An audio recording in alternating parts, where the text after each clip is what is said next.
Good afternoon.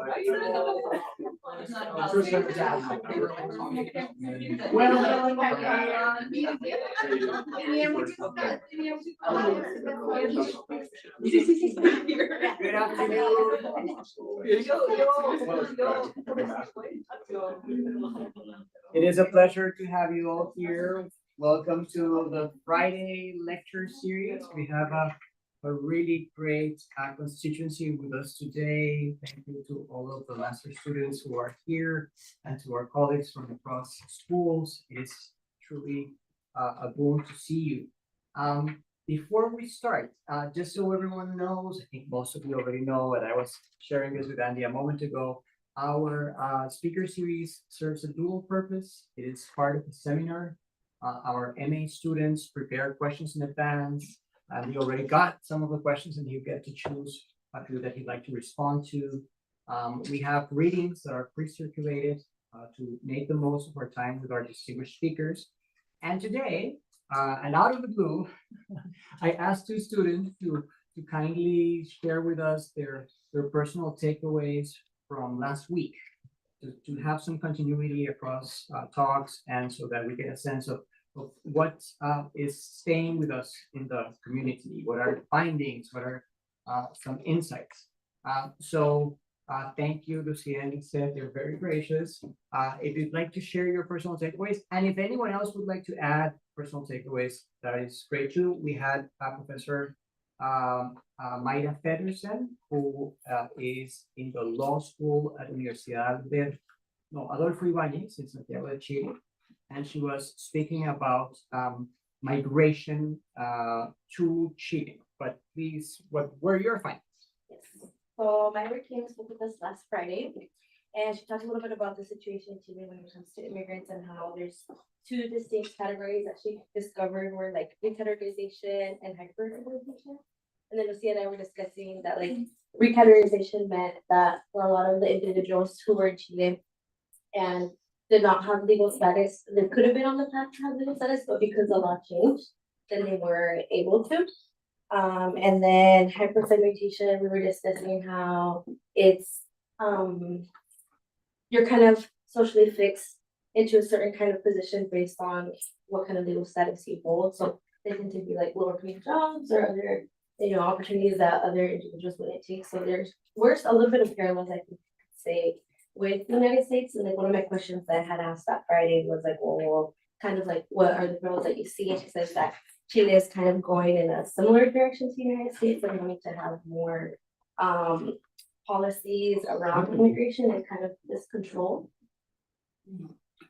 I think an important part is like how even with hyper segmentation is like it's not about the person's individual characteristics, but they can go up with if they can get a better job or better paying job, right? So there she mentioned, or her research is based on three migrant citizenships in Chile that are from Venezuela, Peru, and Colombia, and how she made a comparison between 2017 and before the law changed to be more restricted to gain immigration. So like the changes between the opportunities that people have in their labor and job opportunities before those laws were implemented to after. So even with people that were already like they had higher education, etc., they couldn't get a better paying jobs, or like because they did not submit their applications for their visa before those laws, they kind of encountered themselves with like this position that they didn't know what they're going to do, because before they had more flexibility, they could go to the country and apply for the visas while they're in the country, but now it's more restricted. Like if you go to the country and you try to get your visas, try to get a job, you have to get out of the country. So many people are just stuck in the like limbo. And the timeline too is very short. So I think she was mentioning how like here in the United States, if you want to seek asylum, it's like you have a window of like a year to be able to apply. And then over there she was mentioned I think it was like 7 days. So much less time. Yeah. So like also the process of deportation now is faster because they have to, what was it? Yeah, no, now people can be like detained for longer days just because the process they're afraid people are gonna just leave, but they can't be like they don't have like the capacity of detention like in the United States. So that's like a change because there's not like a difference between the US and Chile, but they don't have these regulations in the US with these big centers of immigrant detentions. So I guess like now it's more like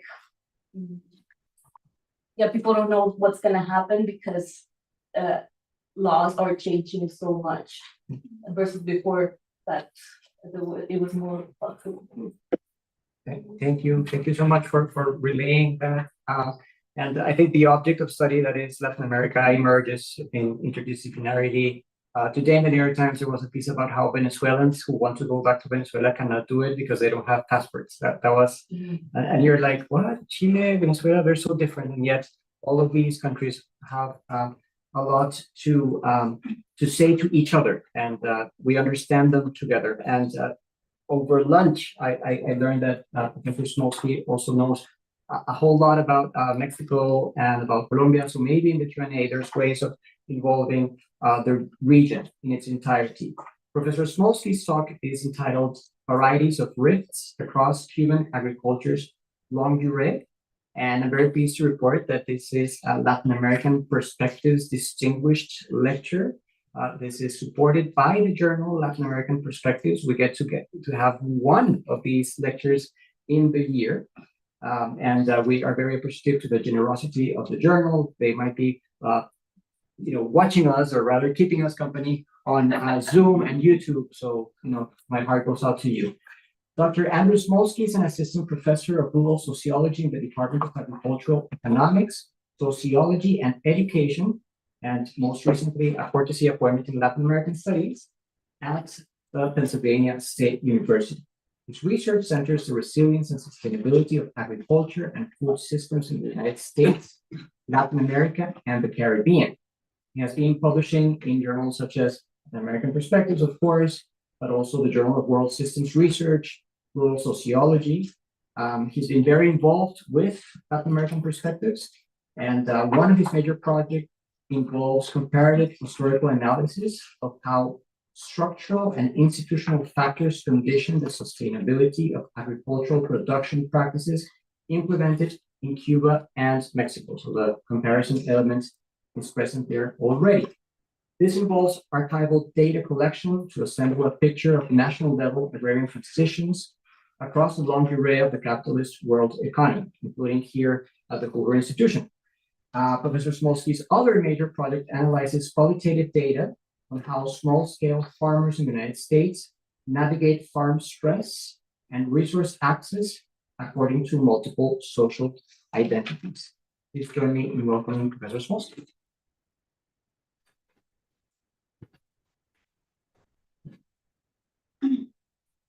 Thank you, everybody. Very excited to be here. Before I jump into the lecture portion, because of our current moment, I wanted to just have a statement. Today I'm talking about Cuba as a object of analysis, right? Cuba is not just an object. It isn't even principally an object of analysis, right? Cuba is a place. There are people there living dignified lives, and that place is currently under siege to a level beyond even the special period in a time of peace. Everyday life has become harder as the extraterritorial embargo imposes itself on key resources like oil, leading to pictures like we see here, where the electric grid is collapsing. So while during this lecture I am discussing a comparative historical analysis, we must not lose sight of this everyday life of people who deserve dignified life. The resurgence of US imperialism is exemplified by this grotesque comment by President Trump. I do believe I'll have the honor of taking Cuba. I think I can do anything I want with it. This is the opposite of concern for the Cuban people. We should be very concerned about the potential for a worsening humanitarian crisis if the US decides to militarily invade, considering Trump has said that Cuba is next, repetitively, word for word. So I just wanted to make sure that that is centered. as we move forward. So, what am I doing today? Considering everything, actually, I'll be talking a lot about imperialism. Today's talk is on periodizing, and I'll be using a script because I'm a squirrely person, and this will keep me on topic. Periodizing the process and conditions for ecological rift making and rift restituting in terms of agriculture's socio-ecological structure.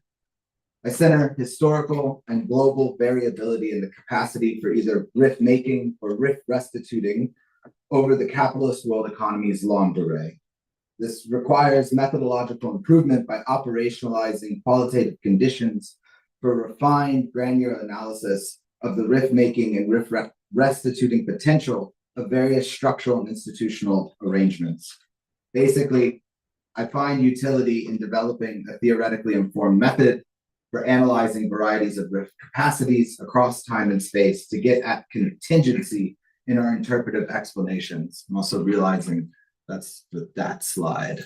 And then this slide we'll be talking about. This is part of a larger ongoing debate in environmental political economy around the role of the capitalist world economy in producing a rift-making order detrimental to Homo sapiens' ability to live sustainably on Earth.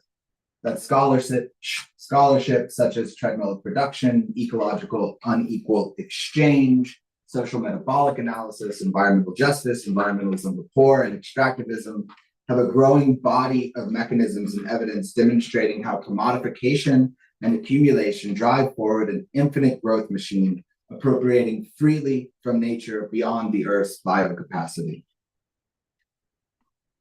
I focus specifically on social metabolic analysis as a framework for analyzing the socio-ecological relationship. The tragedy of the commodity example counters the tragedy of the commons logic through an examination of fisheries and the role of capitalist structural imperatives in overfishing. Right? If we convert something from a use value into an exchange value, we start to treat it differently than if we understood it as nature that has to live in conjunction with us. With Stefano Longo, who I'll admit was my dissertation advisor, work on Sicily and bluefin tuna as a specific case driving this work. Other work, such as that by Hannah Holloman, on the links between imperialism, race, and soil erosion producing dust bowls, or that on Peru and the super exploitation of labor to collect guano fertilizer to paper over the rift in nitrogen produced by European agriculture, all point toward this if capital, then rift logic, while bringing in other conditions along the way. My own intervention into this debate is focused on what is the alternative. One proposed alternative within the capitalist world economy has been socialist states. For example, Ingo DeMaro's comparative case studies of socialist states does this by comparing them with capitalist states, highlighting variable environmental impacts from differential forms of political economy. Basically, his argument is that their environmental impact is less, but I remain unconvinced, wondering if that is more about poor periphery position, uneven development, and therefore about capacity rather than intent and consequence. James Scott also does a comparison in Seeing Like a State, with his emphasis on high modernism as a purveyor of ecologically destructive practices in socialist states. Here again, strong scholarship, but his cases, like the Soviet Union, were decidedly anti-peasant, unlike Cuba. Basically, I claim that the socialist state is not in itself a rift restituting condition, but can be one constitutive condition shaping rift potential. And conditions like colonialism that may be thought of motivating further rift-making capacity may also carry within them blunting impacts that have negative ramifications to other parts of the socio-ecological structure. This brings me to the overarching logic of my argument. I begin with the if-then logic, right? If capitalist world economy, then rift-making capacity in agriculture. I then bring in contingency, thinking through the variable set of conditions that can shape the process of incorporation. That mixture shapes the combination of labor and technology, the forces and relations of production in time and space. This ultimately shapes the rift-making, rift-restituting capacity within different periods, the exploration of which provides key evidence for how we move forward toward a more sustainable socio-ecological structure in agriculture. I love this picture of Marini, by the way. just glaring at you, you know, letting you know. So, how do I come about this, right? It's been a slow build with a wide variety of interlocutors over time, many people that I just really love to talk to and help me build this out. But mainly it centers around these three strands, right, of literature: world systems analysis, social metabolic analysis, and dependency theory. In many respects, these strands are already in dialogue, with thinkers like Stephen Bunker and Eduardo Budinas drawing on world system and dependency and thinking about extraction. That is, a north-south theoretical dialogue is already there to nurture and wield as a tool for interpreting the world. As well, each of these frameworks offers concepts for interpreting the data and thinking through how the incorporation process is shaped. Incorporation itself comes from world systems analysis, the process through which the capitalist world economy expands out from Europe by reshaping social relations in different territories over time through colonialism and imperialism. As it does so, it forms a core periphery hierarchy through the processes delineated by dependency theory, such as unequal exchange, whereby core countries produce value-added or capital-intensive goods and services, and semi-periphery and periphery countries purchase those capital-intensive commodities while exporting more labor-intensive commodities, operating as extraction points for the production process and super exploitation, where workers are compensated below the means of subsistence. The structures a relationship of subordination to benefit core accumulation. This colonial and dependent incorporation process leads to an uneven and combined development of relations and forces of production. Based on that capacity, there's a range of rift-making forms and intensities possible within the overall global capitalist infrastructure. Rift-making comes from social metabolic analysis and is produced when production accelerates beyond the capacity of cycles that replenish ecological materials and energy to occur. For instance, the nitrogen cycle that provides a key macronutrient can be taken over by production, especially when cover crops or other techniques that slow the production process are not used. Additionally, there are other types of rifts, such as corporal rifts, representing the body's metabolic processes being broken down as it is driven on to produce. There's something literal here about Marx's line on capital being vampiric. Another part of the rift-making capacity is the process of modernization, which overlaps with capital, although having to an extent its own logic. This is the rationalization of production, science, and technology, making both industrialization possible, as well as our knowledge of its pitfalls. Right. Just lining them out here, right? What I want to focus on as I get towards the end are these two, right? That the question then is, what types of anti-systemic resistance make possible rift restitution? That is, brings ecological cycles back into being. This is where delinking, a concept from Samir Amen, and exile, a concept from Andrzej Grubijic and Dennis O'Hearn, become important. Delinking can be conceptualized as a wielding of the state to bring the commodification process under control, to bring the law of value under control, to wrench it back from the capitalist class. That can allow for more flexibility around planning and redistribution. Delinking itself is the result of class conflict and its constant re-resolution, shaping state action, as well as the conditions imposed upon the state by the larger capitalist world economy. Exile follows an anarchist interpretation of anti-systemic resistance based on mutual aid, substantive exchange, and egalitarian direct democracy. Basically, the capacity for worker self-directed enterprises and community decision-making. Unsurprising that one of the cases used to exemplify exile would be the Zapatistas. Following this synthetic framework, I argue for utilizing these concepts as conditioning components of the incorporation process. This is the mixture I noted in the overarching logic, and one that is not complete. Marxist and anarchist theory has refined a lot around this process over the preceding decades, and one could bring in even more, such as a typology of colonialism to include internal colonialism. But for now, this is the level of complexity I'm willing to engage with and consider it sufficient to the task I have set for interpreting varieties of rift-making capacities. One could really go crazy. Jean-Francois Lyotard said this of Marx, right? Of just constantly having to think about new concepts So we're just going to set this as a parameter, right?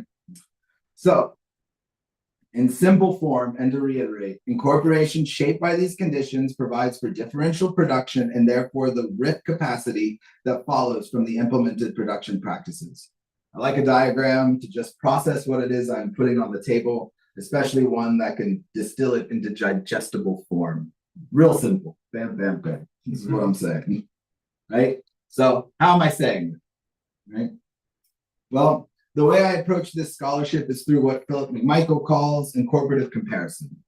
That is, rather than start from the world system and fit the cases into it, I work through an iterative process, moving back and forth between scales to understand the building and unfolding of the incorporation process across time.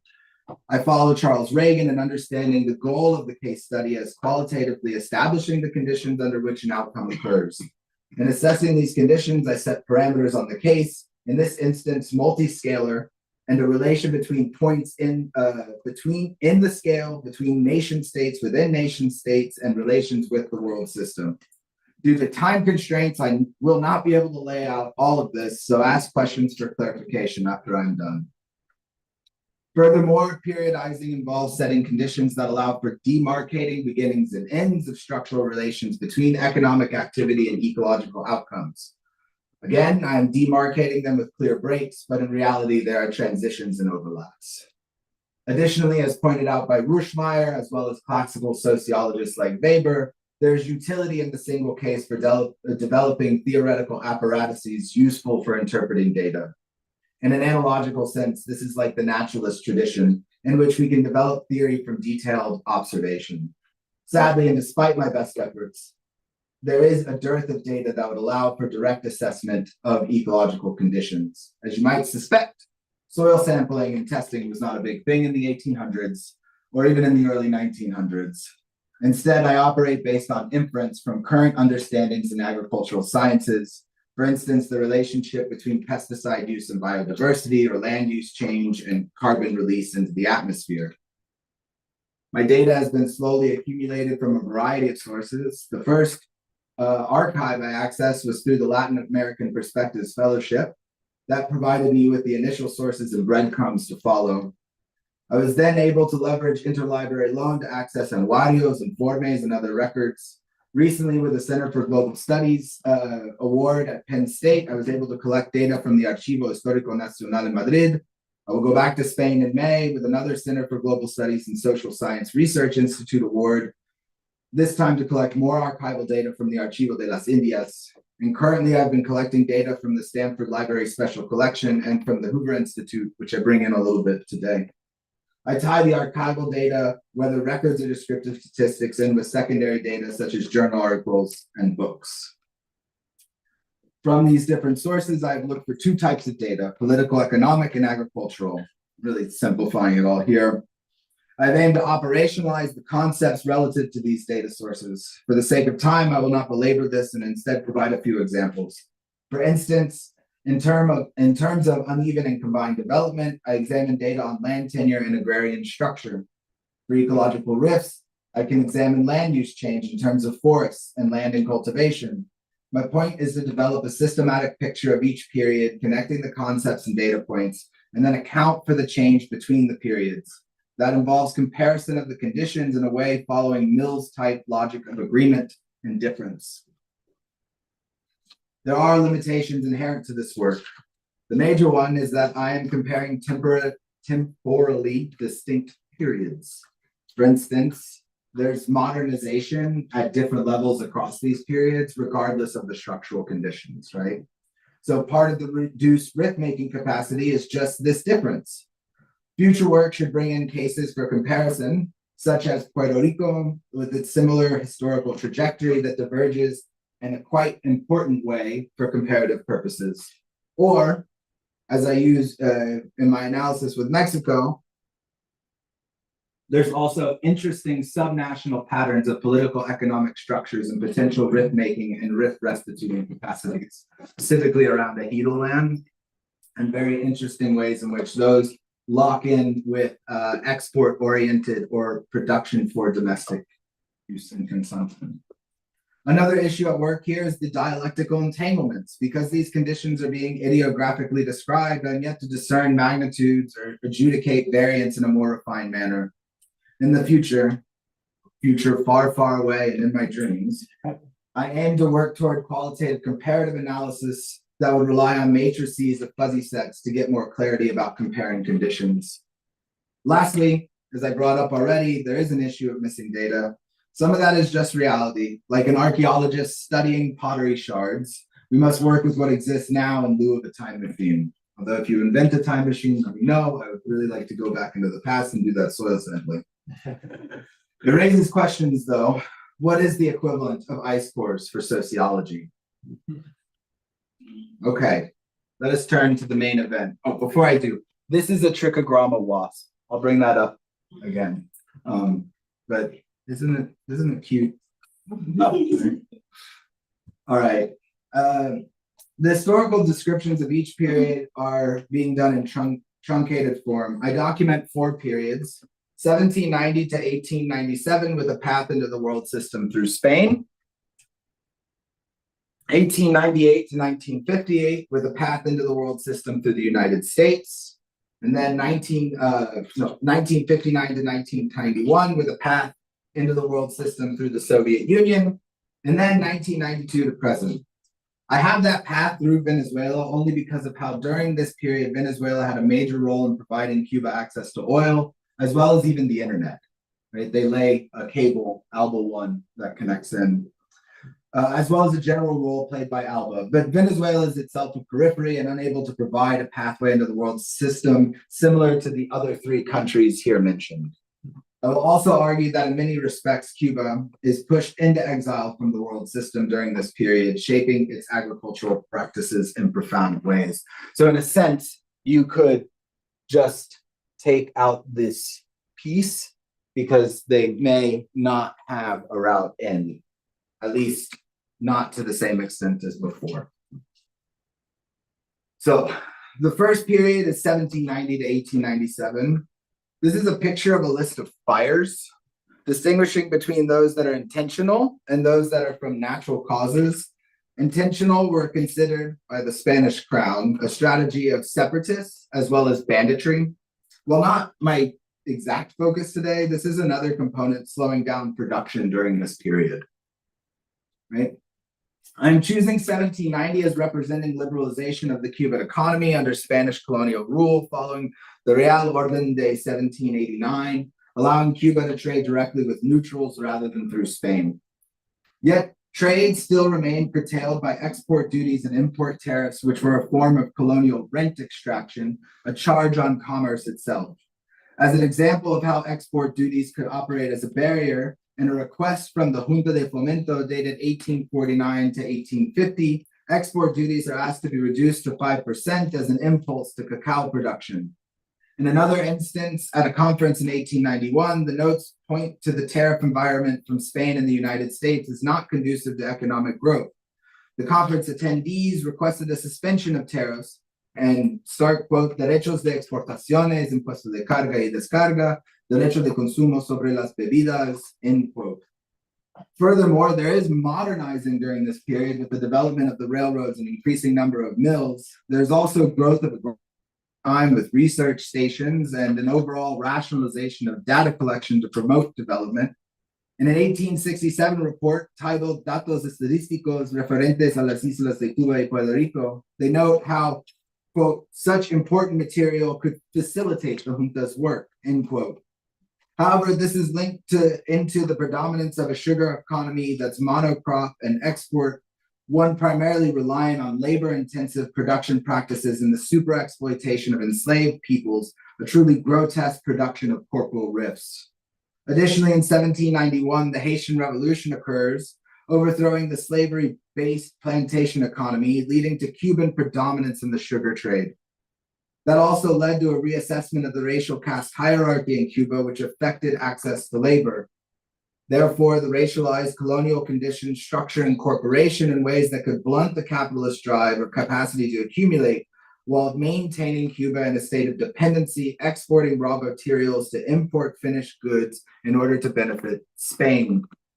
And just to have another comment on this reassessment, what began to occur was a demand to assure that the white Spanish population would be the largest numerically, which had actually shifted in terms of their demographic structure. This shapes whether or not the plantations would have access to labor. So in the archives, there's all these requests for laborers, whether kidnapped and enslaved from Africa or in indentured status coming from China, and so on. And many of these requests end up being denied dependent upon the period of time we're looking at. So we have to account for the way in which labor-intensive agriculture can and cannot occur without access to this labor. You know, workers of the world unite, right? Under these conditions, Cuban agriculture does see major increases in sugar production. In 1791, it was 16,731 tons. By 1862, it was 523,943 tons. This was being produced on numerous plantations and accounting for other major crops like tobacco and cafe. I have data points on these other crops, although yet to discover a clear breakdown of how much land devoted to each cultivar or number of farms producing per cultivar. Another key data point would be to have crops per type of farm by land tenure. For instance, how do concessions of lands to soldiers shape their agricultural practices? Or what about the haciendas comuneras?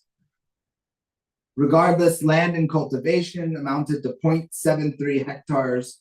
And I get these numbers by taking the amount in the census, the Anuario Estadístico, which is in Cabiaria, and I use the Real Academia Española has a definition that provides for what that amount of land would be in hectares. So I do the simple math and I come out with this, right? It's about one Cabiaria is about 13.43 hectares, if I remember correctly.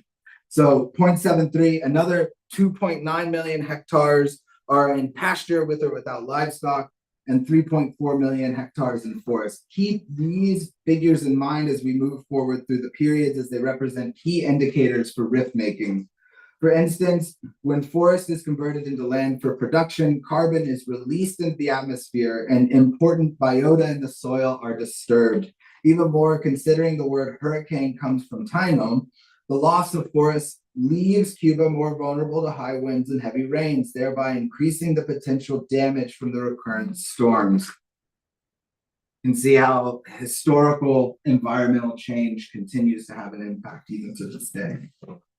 At this time, there's largely not pesticides or synthetic fertilizers, with the Haber-Bosch process to make nitrogen not to be invented until the 20th century. Similarly, tractors are still not a prominent machinery globally, still waiting to be made at the end of this period.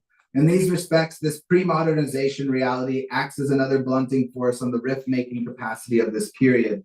Although production likely could have expanded even faster with access to additional labor and increased incorporative incentives through freer trade. If anything, we could think of this as a building period that sets the stage for what was to come next. This is technically a cartoon from the 1800s and about the U.S. invasion of Mexico in 1846 to 1848. It says El bufón sorbiendo huevos, and that's supposed to be pork. Yeah, you find great stuff in an archive. You know, you could resurface this for today and just put the current president. In the next period following Cuban independence, we have two opposing trends, one minor and one major. For the major trend, there is the export orientation of Cuban agriculture based on a neo-colonial relationship whereby there is not direct administration while there is a legal militarized veto on Cuban political economy from the US. There are attempts, for the first years of direct military occupation. There are attempts to stabilize sugar prices and production through international agreements like Chadbourne and the International Sugar Agreement by setting production quotas and prices. As well, there are agreements like the 1903 and 1934 reciprocity agreements with the US that set preferential prices and impacted tariffs. This motivated increased emphasis on sugarcane production, especially the need for export sales to purchase imports and pay for economic development.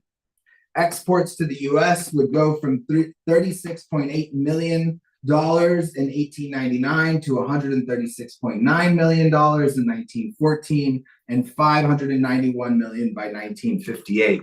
So the exports in orange, and then total imports from the Americas in yellow, right? Here again is the unequal exchange, as imports were predominantly from the US and primarily around finished goods, right? And I think that that's always key to take in, right?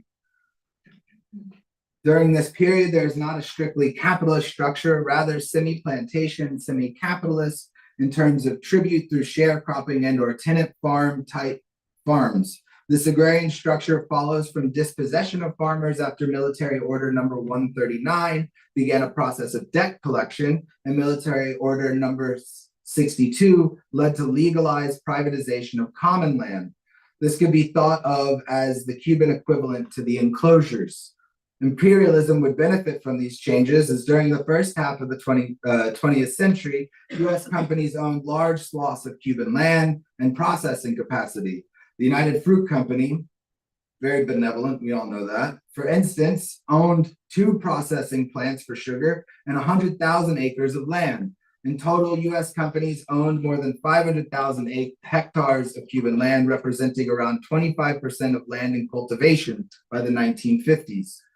There's the minor attempt by the Cuban state, based upon demands from workers and farmers, to rectify the latifundia system, which was considered an impediment to development, but also a holdover from the colonial order and providing outsized power to the landowning class. One attempt in terms of land distribution was the law of January 9th, 1904, as well as the decree number 492 from July 1911, called for redistributing state land to independence fighters, mambises, and in general to people who were landless. Yet, this is largely rhetorical. As well,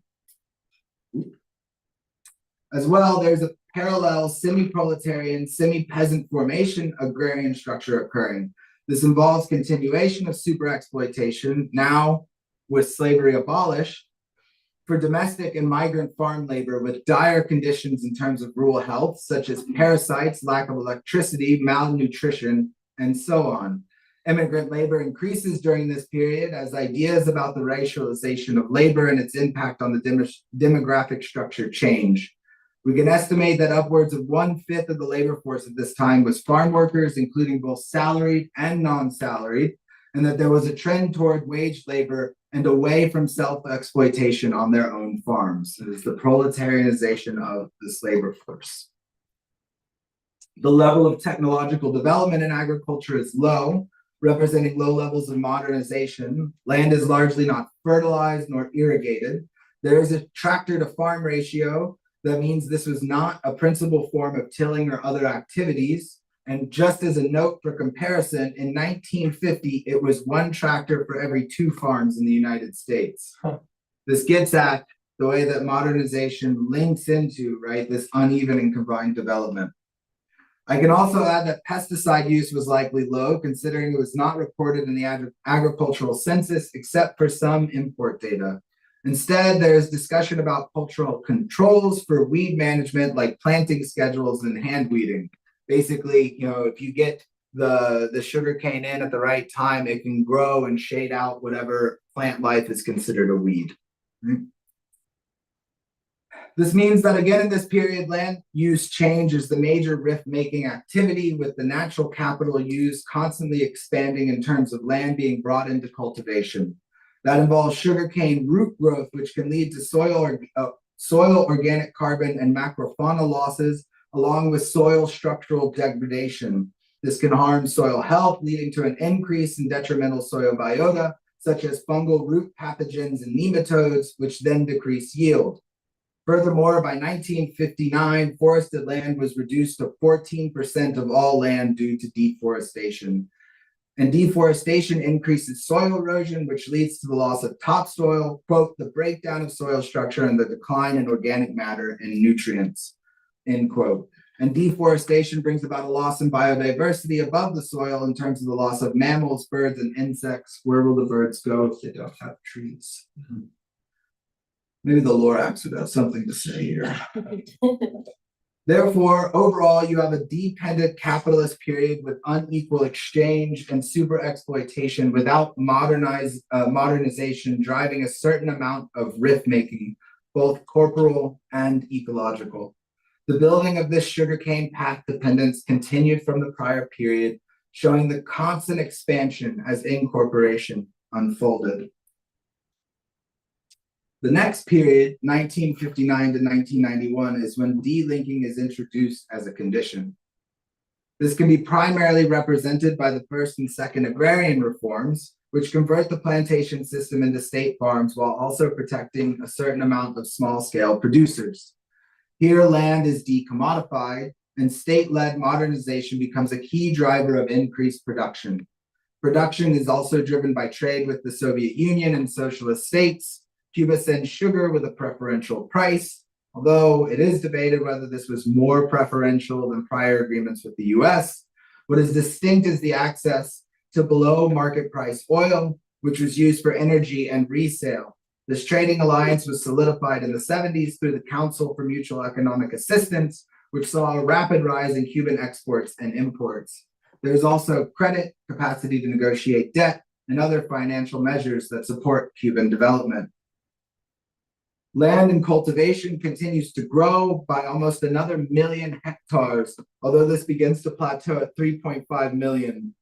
61.2% of that land and cultivation was sugarcane. So while there is increasing land and cultivation for other crops, the majority of increase is for sugarcane production. This can be best represented by the drive for 10 million tons in the 1960s. They didn't meet that goal, by the way. At the same time, planting of eucalyptus trees as a reforestation program to address soil erosion, reducing groundwater salination, increasing organic matter, and other remediation benefits was occurring.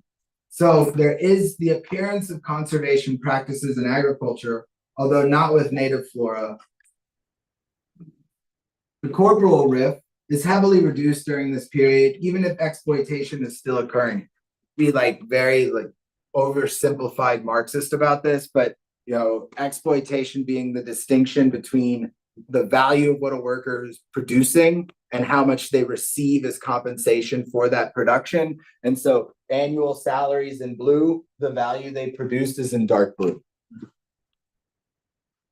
We get into a lot of debates on that. You have questions. There's the idea that you have exploitation at absolute zero might itself be like a myth, because exploitation produces surplus value and you need surplus value for development. We don't have to go into too much of it, but if you have questions, let me know. Find it very interesting. So exploitation is still occurring. The conditions of the tiempo muerto have been eliminated, and a rural modernization project such as the now famous literacy program, construction of schools, electrification, and more happened. What this can be understood as is an ample increase in the social wage driven by delinking that leverages redistribution of surplus value back into the social system.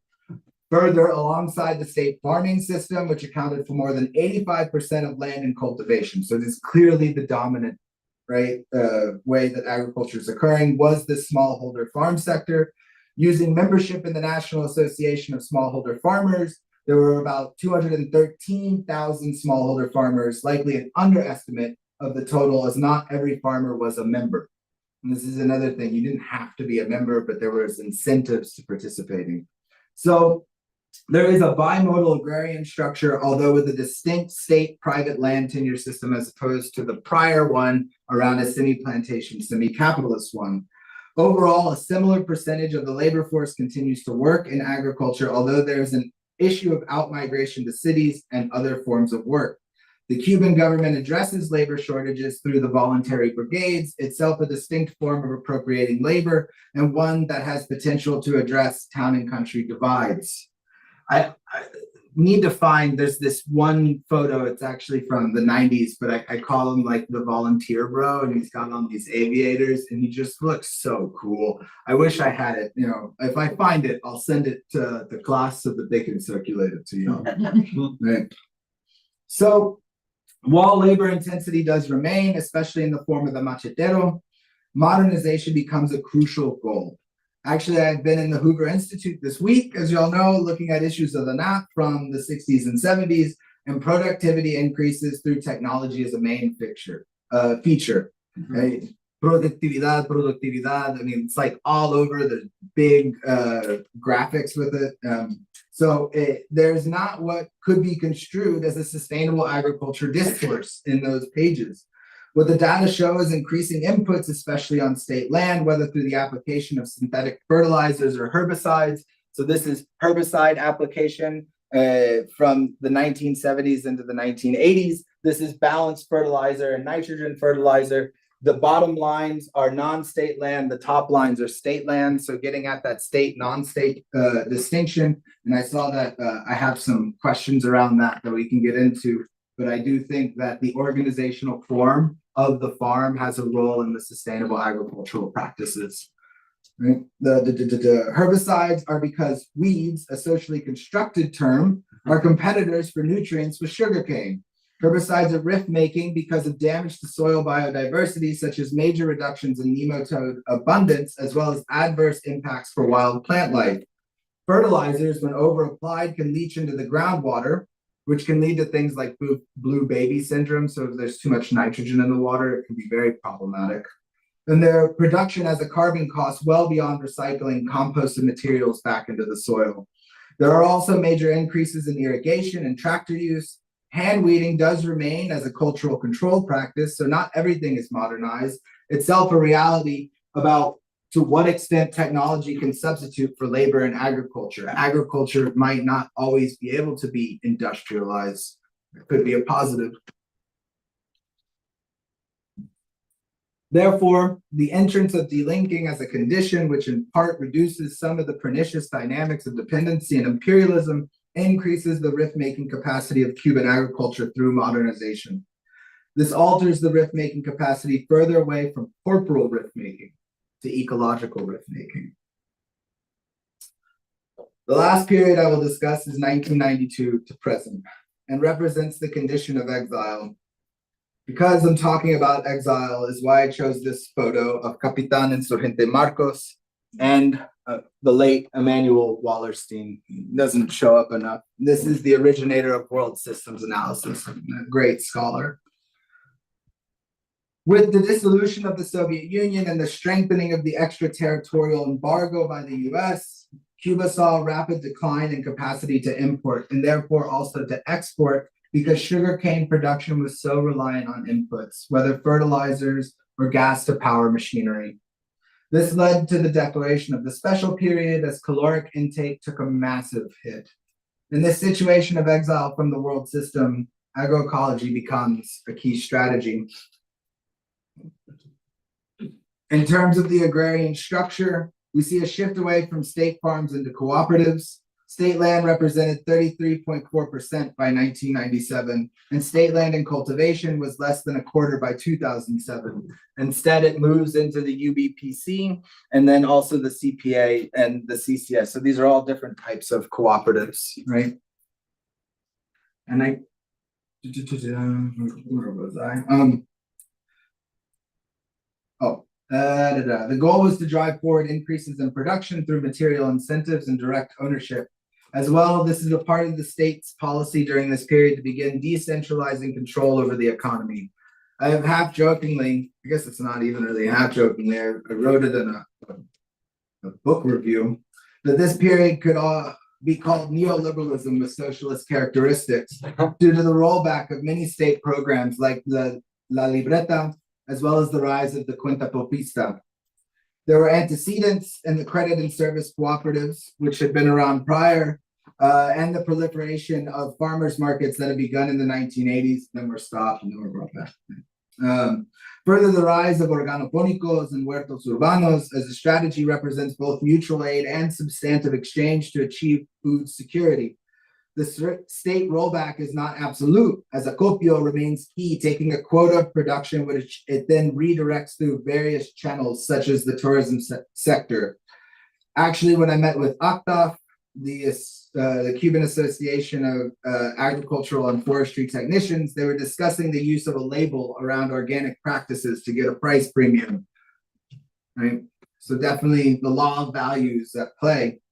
Those organic practices are in tandem with declines in synthetic fertilizer application, along with other synthetic inputs, right? Dissolution, Soviet Union, decline.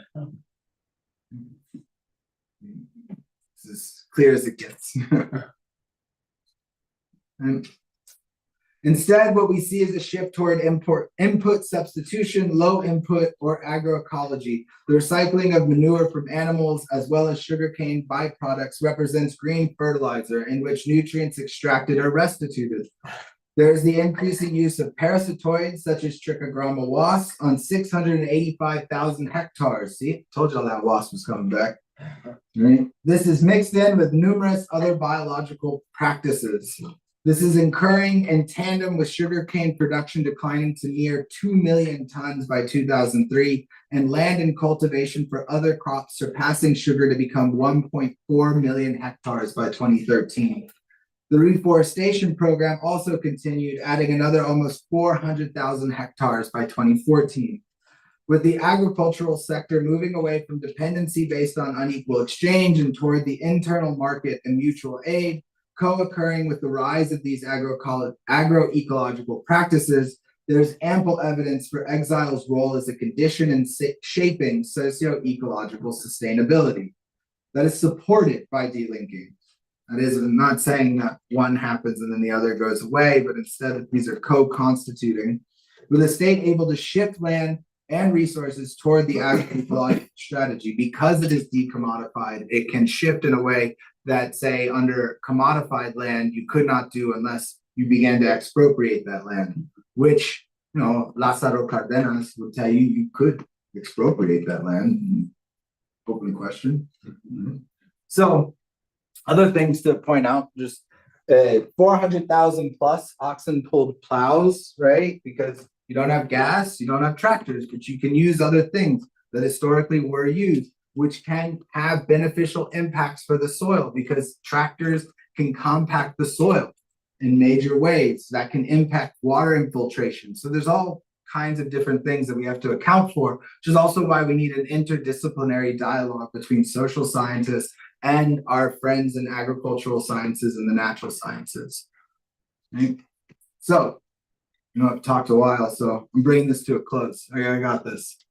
Oh, this is actually, since Ron might be on the YouTube right now seeing this. This is from the UCR archive, and this is one of the tapes. I'm pretty sure is Ron Chilcote going around Cuba with a tape recorder and recording things in the 1990s. And they have other ones too, going all the way back to the 1960s. So lovely things you can find in archives, right? In general, what the data shows is the conditioning impacts of incorporation, and only when incorporation of agriculture is shaped by exile does it begin to resemble agroecological practices. Results show the links between uneven dependent development and the form and intensity of rift making. When modernization occurs, this rift, it is distinct in the periphery than in the core. That is, historically, right? If you think about the tractors thing, when modernization occurs, it's dependent upon the historical moment in time. Furthermore, colonialism does not just condition a drive to accumulate, because its goal is not solely profit-driven. Following extractivism, the environmental variant of dependency theory, we can understand the shifts in rift-making intensity as a part of development trajectories. And this means there's a association between how corporal and ecological rifts are operating in relation to one another based on technological intensification versus labor-based intensification. I'm not arguing here for an either or, but rather differential levels of intensity. I would say also it's non-linear based upon intersectional parts of the way who's going to be exploited, right? We're not all exploited at the same rate at the same time. However, this is where I have a growing concern. What appears in the historical trajectory is a nonlinear inverse proportion between corporal and ecological rifts. This brings me to a development paradox under capitalism. Increasing development is necessary for socioeconomic well-being and reduction in the corporal rift, but it must be purchased. What Marxists would call the conversion of living labor into dead labor, the conversion of variable capital into constant capital, that requires increasing appropriation of nature, necessitates the intensification of ecological rift making. We can see this with the pink tide, what my colleague Joanna Vasconcelos has called the glyphosate consensus in South America. Appropriate more nature to support social programs. In that sense, what is the long-term sustainability of resource nationalism in agriculture, considering its prominent role in smashing through planetary boundaries? I'm drawn then to the question of how do we address this contradiction or paradox? Agroecology in Cuba points to a possibility, but the conditions that promoted it are extreme. Longer times to access food, more labor, and situations of scarcity, as if you have a return to the corporal rift. And so I would like to end on a utopian point. Pictured here is Enrique Dussel, philosopher of liberation, also known as the Hegel of Coyoacan, which kind of sounds like a wrestling introduction, doesn't it? He calls for thinking from the periphery and therefore a socio-ecological solidarity based in an ethos of the last shall be first and to aproximarse al otro. Following this line of thought, I would propose that in order to move in a sustainable direction, we need to, one, have international coordination on agroecology based in solidarity rather than imperialism. We produce more than the world needs to consume. We waste more than the number of food insecure.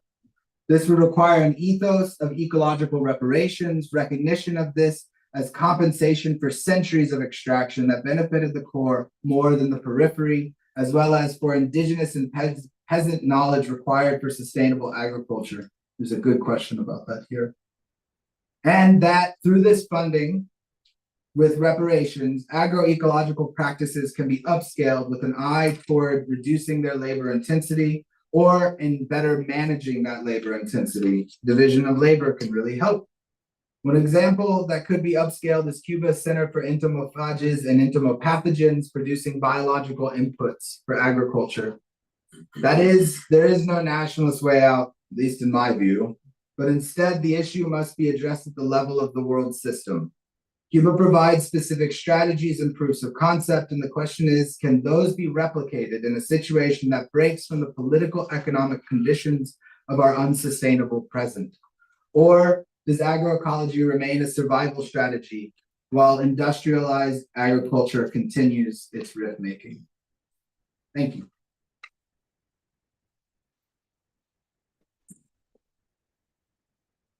Thank you very much, Professor Smolski. You also kept time beautifully. It's 2:30.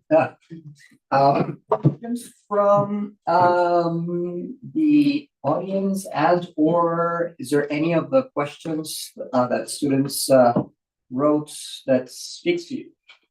Yes. And please give credit to the source. Yeah. Yes. So Kimberly wrote, what role or how do small cooperatives and farmers actively engage in the shift towards agroecology? Are there concerns about the environment deteriorating or changing due to climate change? So on the first point, I want to bring up, I had mentioned, I did something. What'd I do? Well, I can just say it out loud. I'm very much fascinated with this idea around cooperatives. Let me see if I can. And so in the methods, I had brought up a comparison with Mexico, right? And so one of the things is in Mexico, what I had been looking at with that data, and I want to revisit it, is around the way that communal land and cooperative production itself was linked to less intensive methods of production, right? As well as a higher likelihood of production oriented for domestic consumption. Similarly here in the Cuban case, right, is the way that the cooperatives and the small farming sector are oriented, not fully, but much more likely to be oriented towards domestic consumption as opposed to export-oriented production, right? And so we can think of how the sector in terms of its organizational structure can link in these kind of food sovereignty dynamics in crucial ways that are distinct from, say, larger scale farms that are more in line with a profit motive and more in line with, say, the global value chains around specific monocrops. Another piece of this that I think is important to think about, or I keep thinking about, and I'll bring in a case from North Carolina where I spent a bunch of time as well, is the need for aggregation, right? There is a necessity of being able to increase volume, and that volume can happen through things like food hubs, can happen through purchasing cooperatives. And so cooperatives as an organizational form have, I think, a major role to play to assuring that we're not just talking about a fragmented set of smallholder farms. I mean, and also the more that they're fragmented, the easier they can be to pick off, right? So you need organizational forms. One of the things you can look at with a map in the magazine is how much time was spent to produce these agrarian societies in which people could come together and talk about the challenges they were confronting. So being able to do that, I think, is an important way of shifting towards agroecology, utilizing cooperative forms. And that's also to say that, and this might not be surprising considering everything I was saying about delinking, but I don't think that that should be done through the state. I think the state has a facilitating role. I think the data shows this. The state has a capacity for redistribution of resources, but the actual production and coordination in many ways, from what I have seen through my research, whether in Latin America or here in the US, should be done by people on the ground. That's that exilic component, right? That cooperation, that egalitarian direct democracy. I think that there are real perils and pitfalls to centralization through the state and its control over resources and production. And then in terms of the second part about environment deteriorating or changing due to climate change, you know, the Stockholm Resilience Institute points out that agriculture has a major role in crossing planetary boundaries.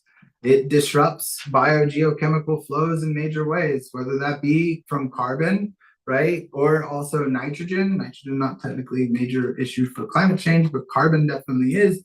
And so if you're deforesting land to increase production, then you're going to be releasing more carbon and you're going to be taking away those reservoirs for carbon. So you can start to think about agriculture having a key role to play and what we're going to do to address it. And so there was a question on the, like, are we going to address climate change? Here, by Lisette. Given the rising impact of climate change, do you think more countries will shift toward agroecology, or might the opposite happen with a push for significant agricultural growth despite ecological and sustainability challenges? I'll throw you for a loop here. I don't know if it's going to be increasing agricultural growth in terms of land use change. I was looking at pasture land, so grazing land footprints for Brazil, for instance, right? Major beef production. They're actually declining. Why? Well, they're moving into capo type systems more and more. Or we can think about lab grown meat, or we can think about the warehousing of your lettuce to be produced. I mean, there's a way in which agriculture itself becomes minimalized by a techno-optimist view of the world. And so addressing challenges, I think Elizabeth and I was joking about, like, we might be going underground, right? Like the mole people might be a destiny that you end up with as opposed to agroecology. All of that is going to be really dependent upon the resolution of class struggle, right? And not just class, like an intersectional version of that, but who controls the production, it will decide your consumption, and who controls the production will decide the practices that are utilized to make your food. So I don't know if I would say which way we're going to go. I think that there are inspiring movements pushing for agroecology and for food sovereignty, and they should be nourished, and they are, by colleagues in this room. And I think you should be wary of where agriculture is going in things like precision ag that will make it more tech friendly than it already is, or more modernized through LLMs. I'll end with one last comment here of like, just think of a bunch of Raspberry Pis with little robot arms attached to them going down, a warehouse, and they're on a rail, and they're just like looking with a camera, and they decide whether or not they're going to spray water at a given moment in time. That's probably a higher likelihood than all of a sudden we'll get agroecology. So we have work to do. And that is reliant on an electric infrastructure that Cuba lacks, which connects us to Professor Sweet's talk from the previous quarter. I wanted to point that out, because it really is multi-systemic, the kind of problem that you're dealing with. I also wanted to highlight and commend you for the way that you integrate archival research with theoretical reflection and time spent in the field. I mean, kudos, and the amount of files that's kind of like a historian's work, and you're not a historian, but yet, goodness gracious, it takes a lot of time in the archives. I have a couple of books at home. I thought about this. I would bring them from El Año de los 10 Millones, because all of the books printed in that year, so the Zafra, right, were there. They print El Año de los 10 Millones.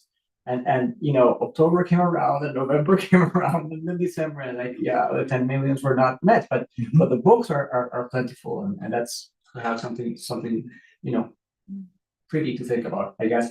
Other questions, please, in the back. So I was wondering if you could expand a little bit more on the voluntary brigades and kind of like how they operated, and then what sort of happened between the transition from the USSR model to like the current day time period. So the voluntary brigades, really voluntary brigades, right? You can sign up, and they'll bring people out. So imagine like it's harvest time. Well, sugarcane's a perennial, and so harvest time can happen depending upon the field at different moments. And so getting people together to sign up, bringing them out to places where they need to be able to harvest the sugarcane, and having them work at times. I mean, I wrote in my notes, this seems really exploitative, because it could be like 12-hour days out being a machetero, but then they throw a party, right? So like there would be this way of trying to like invest in the cultural atmosphere of being a part of these voluntary brigades, and having them named and stuff, and those kinds of things continue. And I don't like, I always worry that like bringing this up, that it ends up making it sound like, because the way in which we think about socialist states, that these people must have been forced or something like that. And I mean, we do voluntary brigades here to go out into fields. Anybody ever done gleaning? Yeah, I see a couple nods. Yeah, gleaning is like you go out to a field after it's been harvested, and then you harvest what's left over so that it can be recycled. It actually comes from like a Christian practice, right?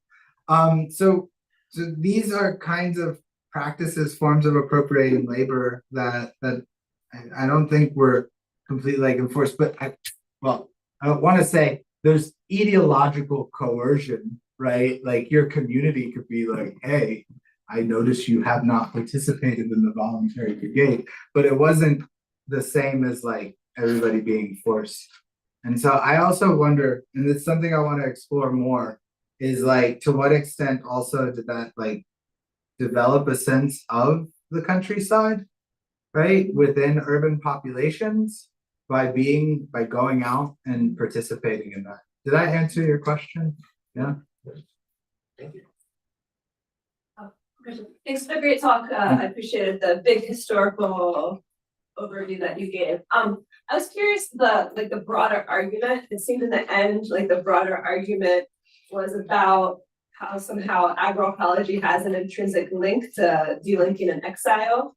I feel like the Cuba story of like enough basically being forced to shift to agroecology post-Soviet Union, and then the massive expansion of agroecology in Cuba is a really important story, but it's a historical anomaly of how agroecology is being implemented globally. It doesn't seem like agroecology has any intrinsic link to like that position in the world system of exile. So can you talk a little bit more about, because there's so many agroecology experiments around the world with social movements in California and Latin America and Thailand that are being pushed forward in very different contexts. So what do you see as like the connection between agroecology and the Cuba story? So I would say a couple of things. And this is a really good question. Thank you. One, I think of this as like a scalar thing to account for, right? Like, so one of the things I write about is the way, for instance, Zapatista territory, which is not a nation state, right, is implementing things that are agroecological. And I would say that it's the intrinsic relationship to mutual aid, substantive exchange, and egalitarian direct democracy as a set of conditions that drives forward agroecology. That set of social conditions makes it possible, because if things are commodified, if they're going to require an impulse towards speeding up production, if it's going to require that the production is for profit, then you're going to move towards standardization of practices that allow for that to happen, those efficiencies. And so I think that there is a way in which exile as a set of conditions responding to different incentives that are more social, we like wanted to be Polanyian about it, that makes it possible. That would be the way I've been thinking about it. I don't know if I've answered your question. Yeah, well, that makes total sense that in those conditions, agroecology would be easier. We also have actual agroecology, like in Brazil, for example, where a very capitalist, leftist, and centrist state create two ministries, right? There's a Ministry of Agriculture for agribusiness and a Ministry of Agrarian Development that has some initiatives that support some agroecology in some locations. So you have a lot of agroecology that's sort of within the cracks of very capitalist. I get where you're going with this now. So this reminds me of like Paul Jimenez and them's argument about like the way that these terms are mobilized and utilized, that shifts away from like agroecology as movement, right, to agroecology as like science and practice that could be malleable to agribusiness firms. So like no-till, for instance, was originally like thought of as like an organic practice and coming out of like a local foods movement. And now like Kellogg is going to be one of your major, retailers telling producers they have to do no-till.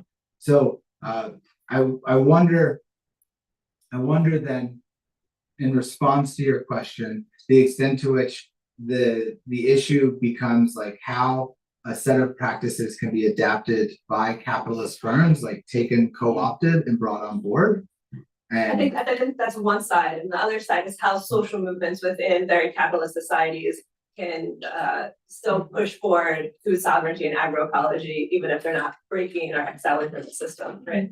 Yeah, and so we were at the lunch, we were talking about Chile, and I was bringing up that paper I was working on, and like the Boric administration had and attempted to put forward agroecology through INDA.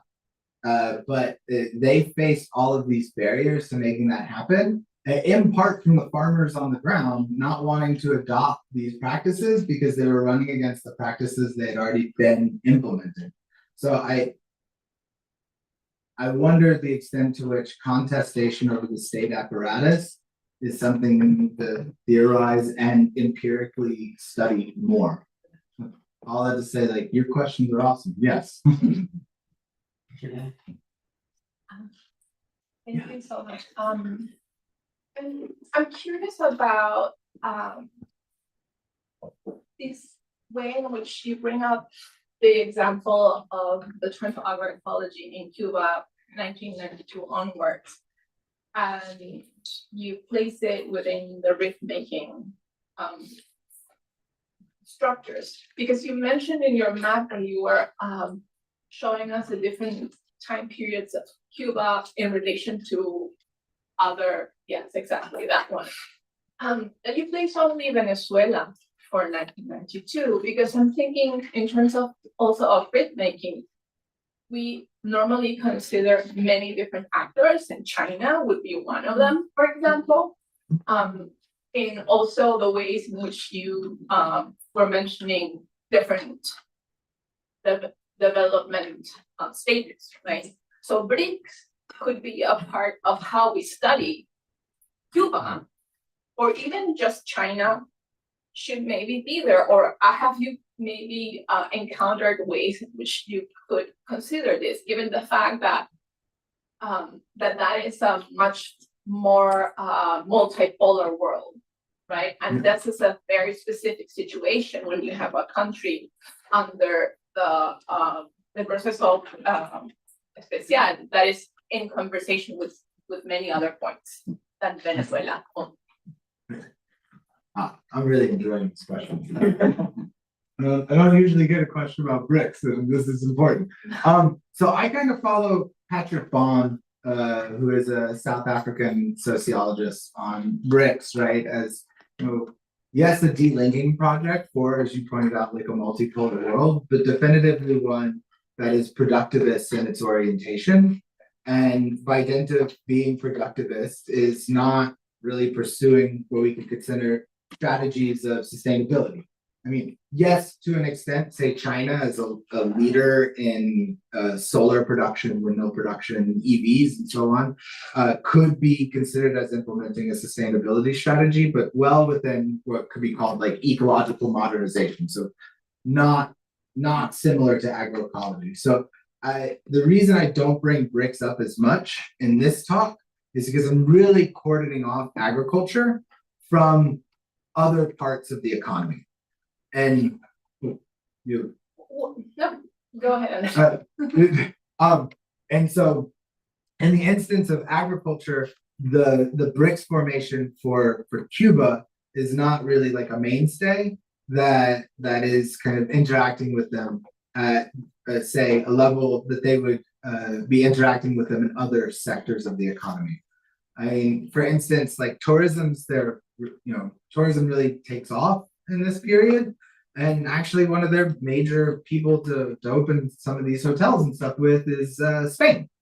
And I just one last side note, even during the revolutionary period, Castro has a relationship with Franco that I don't think most people who are on the left would be okay with, right? So something that I think to account for is like how Cuba is navigating BRICS style relationships and the extent to which that BRICS actually is producing an alter mundo, and the extent to which BRICS is reproducing the world system as it is, just with new actors in the driver's seat. No, I'm just curious about how you could, consider the fact that it is a world within that other form of productivity as well, because Cuba is in, like you pointed out, in contact with China, as it is with Spain, and the agriculture is part of the larger economy, right? Like it doesn't happen outside of it, as you clearly pointed out. So I'm just curious about it. I think we have one or two questions, or maybe unpack Soviet Union as Comic-Con, right? Yeah. Yeah, thanks for the talk, sorry. He's a historian, so yeah. Yeah, so actually I was saying it could be kind of historical sociology maybe. Yeah, so I want to go farther back in time, back in the 60s, because it's a period I work on. So I'm trying to understand your argument. Are you saying with the revolution there was an acceleration in this rift making? Because I mean they inherited all of this agricultural modernization that led to so much deforestation. So they had to deal with that too at the same time that they're reorienting their economy for the Soviet Union, in large part because the US cut off the sugar quotas, started imposing various trade sanctions. But what you didn't mention is that there was a diversification program right in the first 2 to 3 years of the revolution that did not succeed. And so I was wondering in your research, like, where do you see that? Because that's kind of like a road not taken. Because after that, Castro doubles down on sugar and then announces the 10 million ton sugar harvest. I pinpointed first instance when he announced that. It's much earlier than you think. It's actually November 1963. And then you say it wasn't achieved in 1970, 8.5 million tons. So I don't know. put a little more fine grained analysis into this decade, this pivotal decade of Cuban agriculture and modernization. No, it's great that you bring this up. So it would be like 7 years ago now. I was at a conference, a World Ecology conference in San Francisco, and my presentation was around this argument of like that initial period being what I've called, in relation to the Mexican and Russian revolutions, a period of exile and rupture, at which like the structure of the period is yet to solidify, and there are variable routes that can be taken. And have to kind of jog my memory a bit because I have been thinking about it. But part of my argument was, one, they get hit with various hurricanes during that period that impact production in major ways. Two, there is attempts at diversification, but that's also coming at a moment of like drawdown of resources because, and I think this may be more common in revolutions than we might think about, but like people get the chance to consume. And so they start to consume. And that requires resources. And so these start to be like impediments, as you're pointing out, to a larger diversification strategy. But don't like totally abandon diversification. Like the data was, and could have got into more details over this period, is they do expand land in other cultivars. They are directing things towards consumption. And I wonder, like, as a question back to you, like, the 60s is often thought of as like this guerrerista kind of, moral imperatives, but actually there's a lot that's going on that are all about like satisfying people's material wants and how food production was a major part of that. And like La Libreta is something pretty maybe liberatory during this period, especially into the 70s, because they were able to produce more things with modernist technology. So to your specific point about, yes, I think there's a period of exile and rupture before the solidification of a strategy around sugarcane, and that doesn't negate the reality that under this delinked production model, that they did have the capacity to produce a more varied set of things than they would have, this would be my argument, if the prior neo-colonialist model under US companies had been maintained, because they don't have an incentive to diversify. Did I respond to your question? Yeah, good talking more. Yes. Before we thank our speaker, two announcements. One, especially for our MA students, if you'd like to hang out and talk more to Professor Smolski, please. So you might have questions about the usage of terms such as exile, rift, rupture, or I cannot read my own handwriting.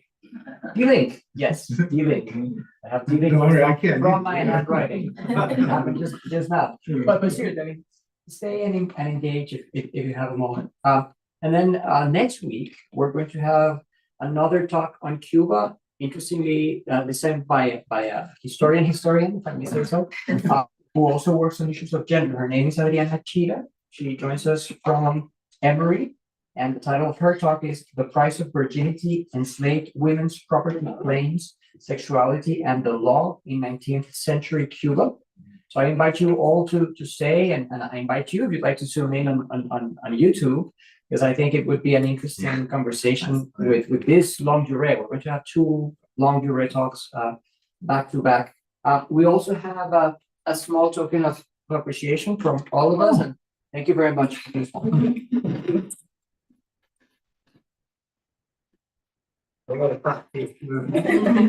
Thanks, everyone.